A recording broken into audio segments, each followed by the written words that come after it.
Thanks for tuning in to watch The Ordinary Filmmaker. It's Saturday, October the 16th, 2021. News is slow, but we've got some interesting numbers from CIPA, and the next 2 weeks look to be very, very busy with lots of major announcements. But first, our top story. CIPA released their numbers for August. As you can see here, August 2021 looks to be bang on the same as August 2020. But that's not actually the case. If you look at the numbers in the chart down here, we can see that sales are down 13,000 units year over year. But still, the real story is looking at the difference between the first half of both years. 2020 had some major disruptions, and we started to see those showing up in February, March, and April. But things started to rebound in May. However, 2020 was a very different year. We didn't get many announcements at all in 2021. We had that Sony Alpha 1 at the beginning of the year, and then it's been rather quiet ever since. No major announcements or bodies. Whereas 2020, we had an awful lot of hype. It was the year of hype. If you weren't into cameras, you probably heard about the Canon EOS R5. That camera was announced early July and made available for sale on July the 29th. We also had the Canon R6, and then of course the Sony a7S III, which came about a month later. So all three of these cameras were in short supply, and even today are found in short supply, and they've been selling very, very well. So again, looking back at this chart here, we can see that things really started to pick up once these cameras hit the market. So while announced in July, we didn't see any really shipping till the very last few days, but we can see that August really started to pick up, and then once sales were fully going with all three models, September and October just looked very, very good. And basically, we finished off 2020 in a very good form. There was hope that 2021 was going to be much better, and I thought we might start to return to normal right about now. I was looking forward to NAB 2021, and we all know how that has turned out. Now, if you think you know why we had the issues that we did this year, and you think it's semiconductors or something else, well, it's not. It's actually a lot more complex than that. It's a perfect storm of different ingredients, and if you have an extra 9 minutes or so, please go ahead and watch this video here as I go into detail as to what caused everything to happen. It was one particular cause event, but there were many other, shall we say, market factors at play that made this a very, very long, I don't know if the word issue is right, but this supply shortage was years in the making, and it's going to take years to resolve. And again, I talk in the video about how we're probably not going to come out of the supply shortage until late 2023 at the earliest. And again, I talk in the video about reasons why. But again, looking back at this chart here, the real telltale sign is not how much better or worse 2021 is than 2020. It's really seeing how far down we are from 2019, which is down further from 2018, from 2017, and all the way back till about 2013. 2021 does look to be a year that's going to be tied for 2020 or maybe a little bit worse. So what could possibly pick up this year? Well, there's a couple of things. We are expecting some major announcements. And like I said, we had the Sony Alpha 1 at the beginning of the year, which helped pick up some sales.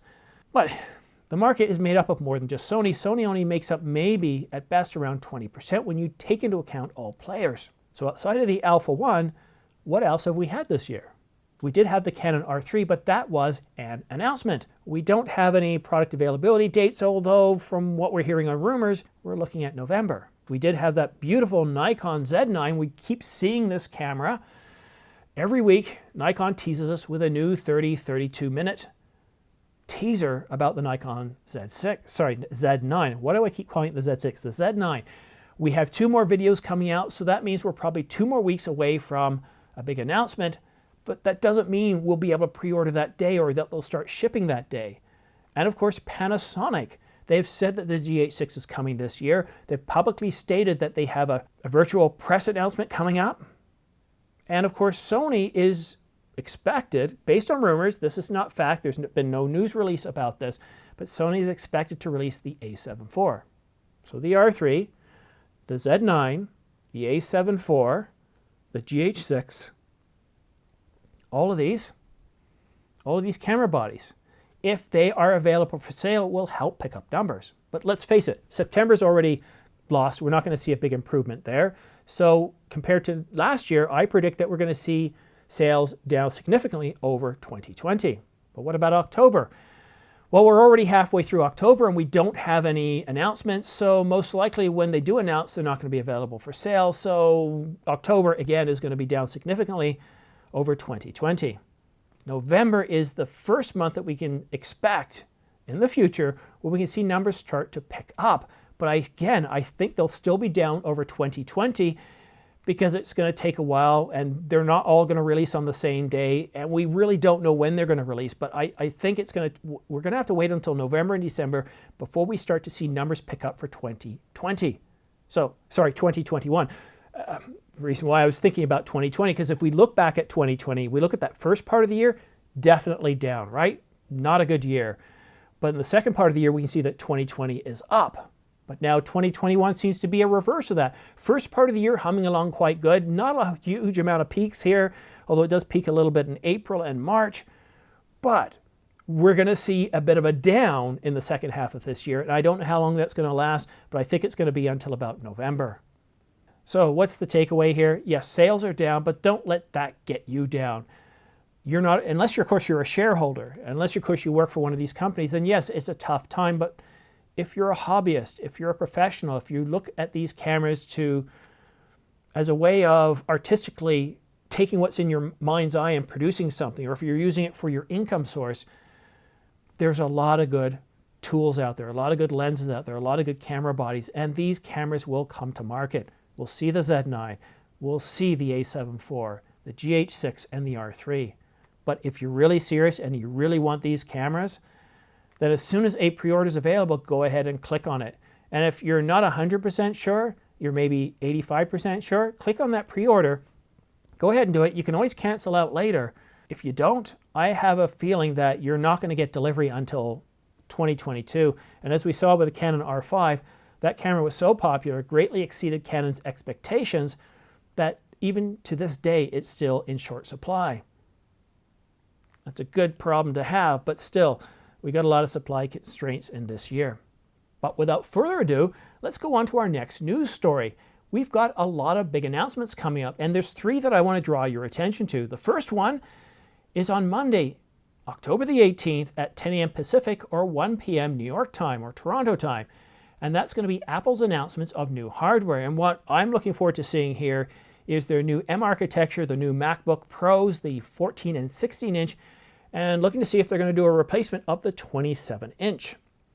The reason why I'm bringing this up, even though it's not directly camera related, if you're doing any sort of video editing or photo editing with a lot of raw images, these things are staggeringly fast. There's a ton of videos out there. I'm not going to reproduce them, but to suffice it to say, with my experience, I used to have the iMac Pro. It cost 4 times the price of this entry-level MacBook Air, 7-core, 8 gigs of RAM.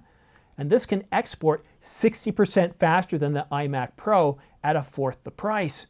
And I can edit footage right out of the Canon R5 without it dropping frames. Now, this is based on Final Cut Pro. Others who've used DaVinci Resolve and other editors, they do find that they run into out-of-memory problems. But here, I don't.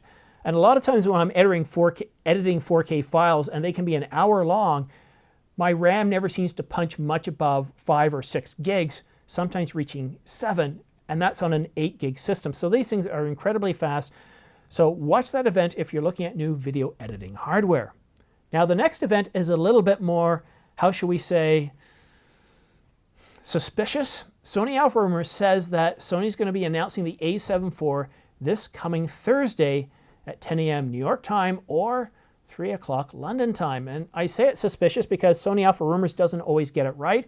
And here we are on Saturday, and we haven't even gotten a single email from Sony saying there's some sort of virtual presentation. We got one for Apple, we got news, we know that one's happening, but the Sony one, now Sony Alpha Rumors does say they're 99.9999% sure.